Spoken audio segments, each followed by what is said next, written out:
Jeremiah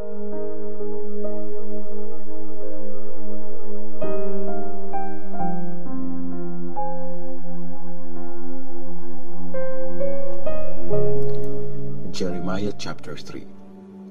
Ang pagtataksil ng Israel. Sinabi ni Lord, pag hiniwalayan ng isang lalaki ang asawa niya at ang babae ay nag-asawa ng iba, di na pwedeng balikan ng lalaki ang babae. Sobrang madudumihan nito ang lupain. Pero ikaw, Israel, ang dami mong naging kalaguyo. Tapos ngayon, gusto mong bumalik sa akin?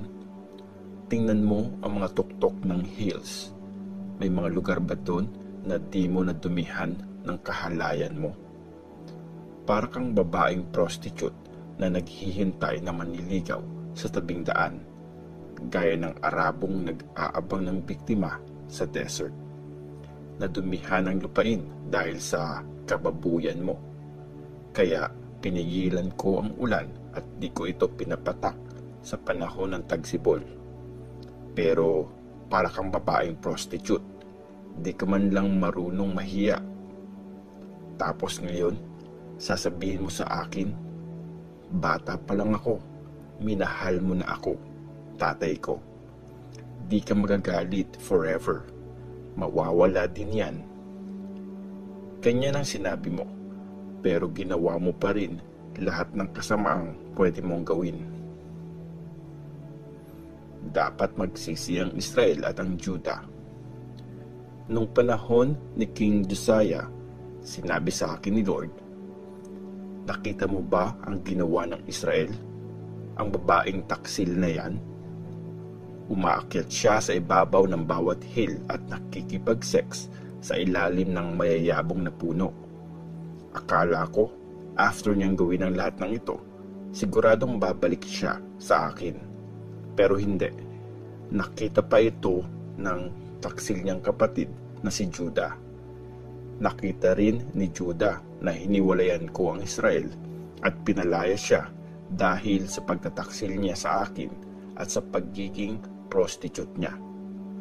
Pero di man lang natakot ang taksil na Juda.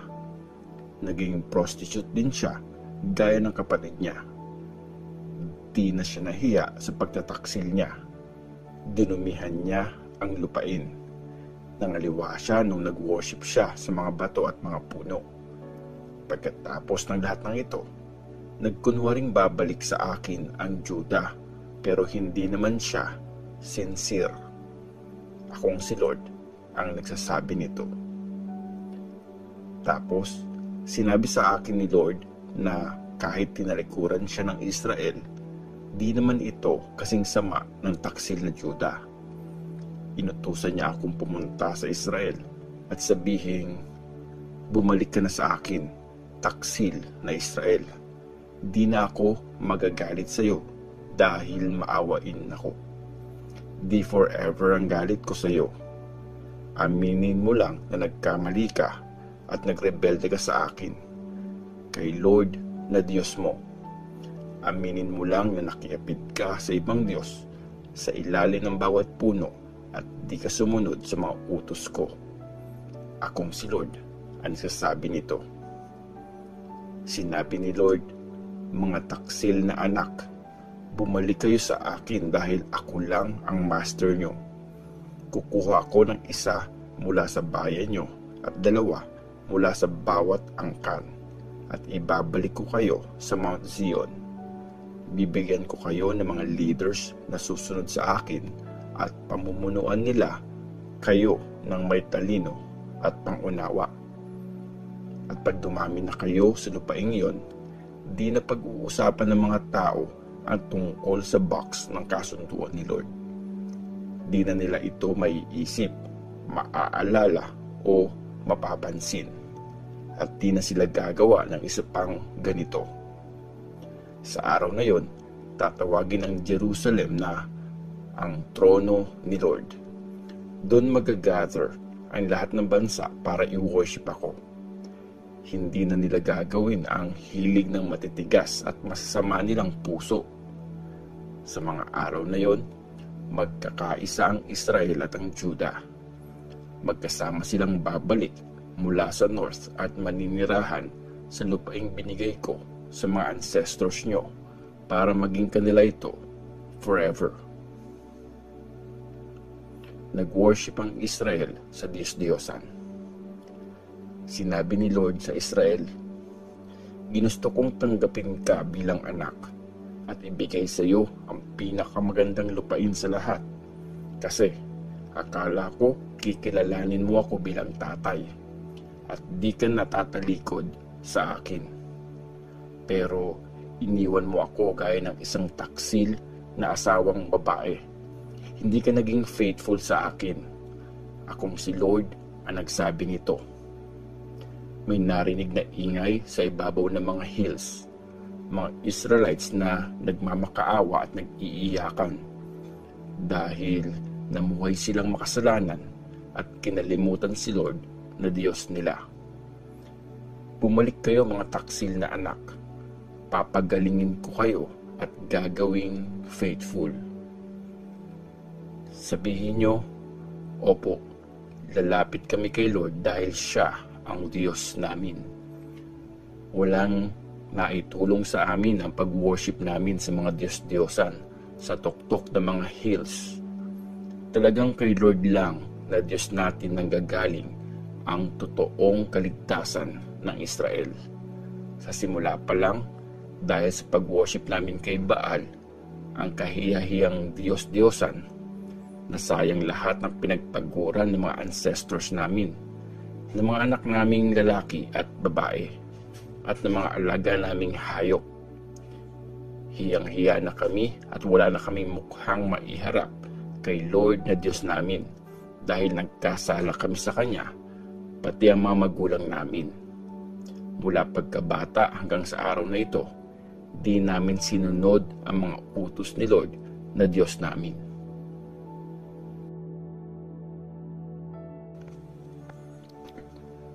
Jeremiah chapter 4. Panawagan para magsisi. Sinabi ni Lord, mga Israelites, kung babalik kayo, sa akin kayo bumalik.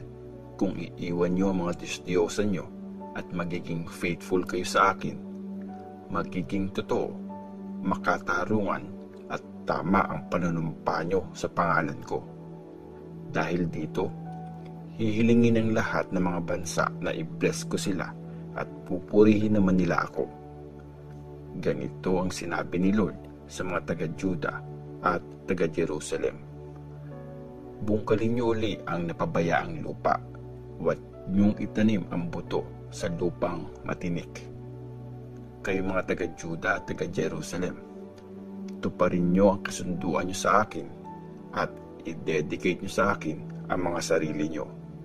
Kung hindi, mag-aapoy ang galit ko at walang makakapigil dito dahil ito sa mga kasamaang ginawa nyo. Winarningan na sakupin ang Juda. Hipa ng mga trumpet sa buong lupain. Isigaw nyo ng malakas. Mga taga-Juda at taga-Jerusalem, pumasok kayo sa mga cities na napapalibutan ng matitibay na pader. Ituro ang daan papuntang Zion. Tumakas kayo at magmadali. Magpapadala si Lord ng disaster mula sa north. Isang napakalaking pagkawasak. Parang layon na lalabas sa lungga niya. Lumabas na ang tagawasak ng mga bansa. Wawasakin niya ang Juda. Matuturog ang lahat ng cities nito at wala nang maiiwang tao doon.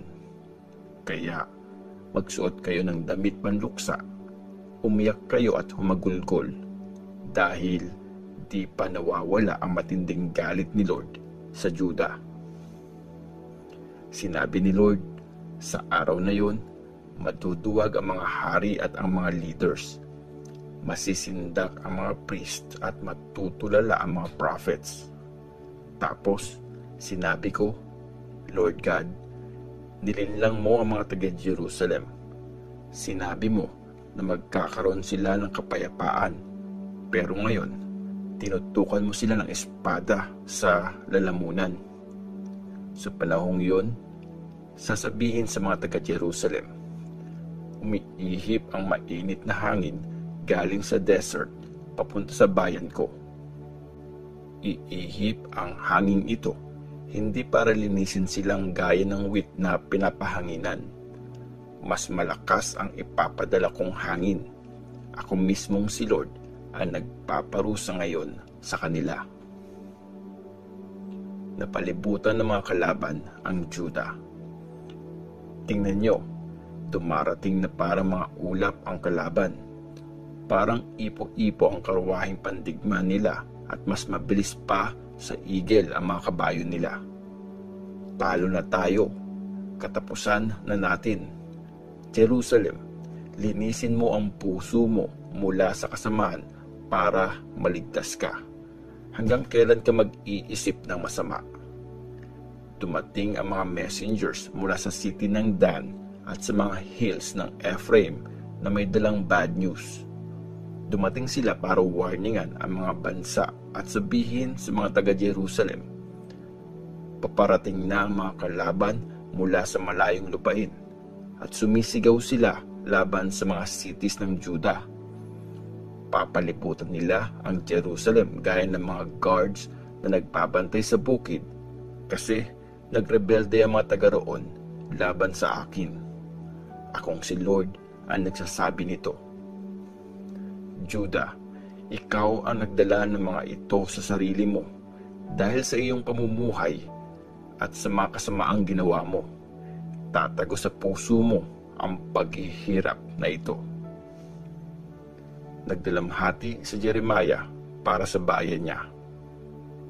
Ang sakit, namimilipit ako sa sakit, naninikip na ang dibdib ko at ang bilis ng tibok ng puso ko.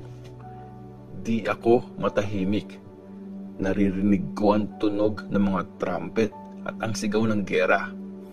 Sunod-sunod ang mga disasters na dumarating sa buong bayan.